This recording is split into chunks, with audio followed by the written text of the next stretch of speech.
I'm joined now by Arkansas's Republican Governor, Asa Hutchinson. He, of course, is, you just heard from him yesterday saying he's okay if this bill passes the House, but he wants to see some changes in the Senate. So let me start with that, Governor Hutchinson. So let me try to get some clarity from you.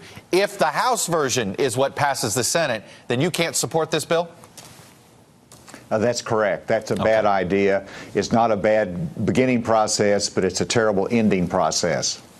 So let's get to what changes you want to see made. I assume on the Medicaid front, you want to see some changes. Explain.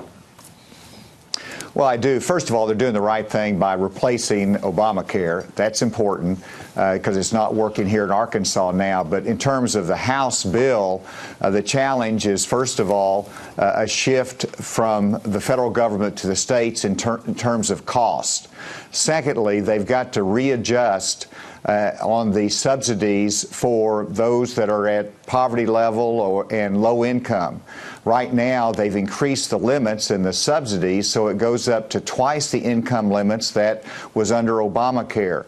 That needs to be narrowly focused on those that are trying to move up the economic ladder, trying to get back to work, but need some health and health coverage. And so that should be the focus of the plan, and so the subsidies should be more narrowly focused. Right now, there's a disincentive for somebody under the House plan to move off of Medicaid and go up the economic ladder because there's a cliff that they would not have any help.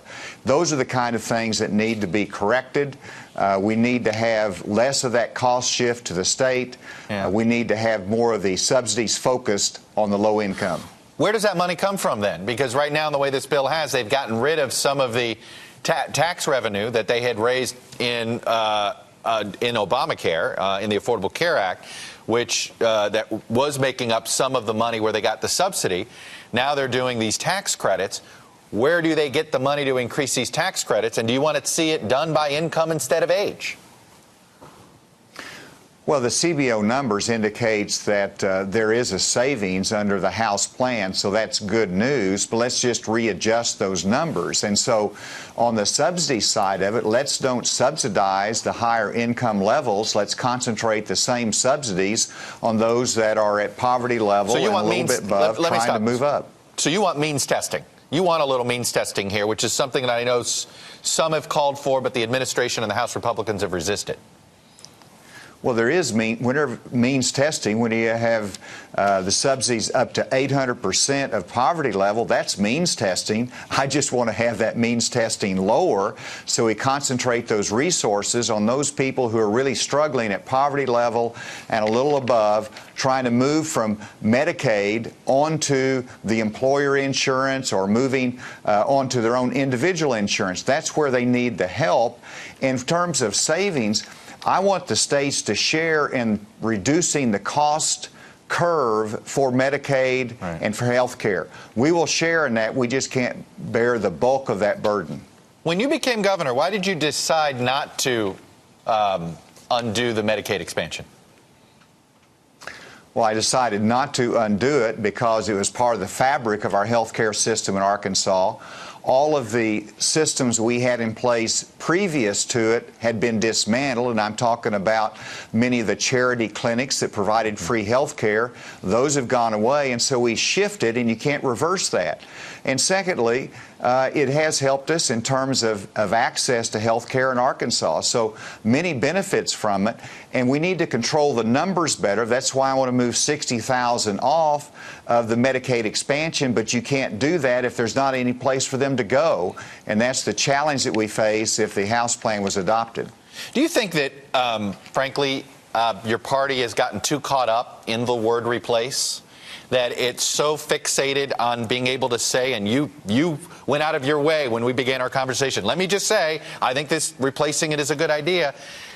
What's wrong with just saying, look, what you just said now, you said, hey, the system, there are some things that are better about it. Why not just embrace the repair, and you might get more people on board in trying to fix this thing in Washington? Well, repeal and replace is the right language. You're doing away with the individual mandate. You're doing away with the employer mandate. You're putting more restrictions on the Medicaid expansion. You're putting more flexibility with the states. These are dramatic reform changes. I want to increase that reform, improve the replacement, but it is absolutely the right direction to go to repeal the Affordable Care Act and do something different that's going to help us to control costs, have access, and you just got to work with the states and listen to the states as you develop that replacement reform. All right, let me sort of end here where we began. You said if the House bill is what passes the Senate, you can't support that. Would you rather have the system that's in place now than the House bill? Well, I'll just phrase it in a more optimistic fashion. My sense is that there's going to be changes, whether it's in the House or in the Senate. They're listening to the governors. We're communicating to them as the adjustments that are needed. I'm confident there will be changes. This will be improved as it goes through the process, and I'm looking forward to that. I understand that, but do you think that the system you're running in Arkansas right now is better than what the House bill would be mandating on you? We have to have help from the House bill. For example, some of it can be done by waivers that we're requesting from the Trump administration, but we need fundamental change and reform. I want to move 60,000 right now off of our Medicaid expansion onto the exchange. I need to have a replacement in order to accomplish some of those objectives and know exactly where we're going in the future. So you do want that, you would still take the House bill as is over the current system you're running now? I would take the House bill as is, as long as it's changed in the Senate. No, you're giving me a false choice there, Todd. I don't mean to. I'm not trying to give you a false choice. This is the bill that Mike Pence and President, the Vice President, the President, the Speaker, they're saying, no, this is the vehicle. This is what you do. I understand you want it changed.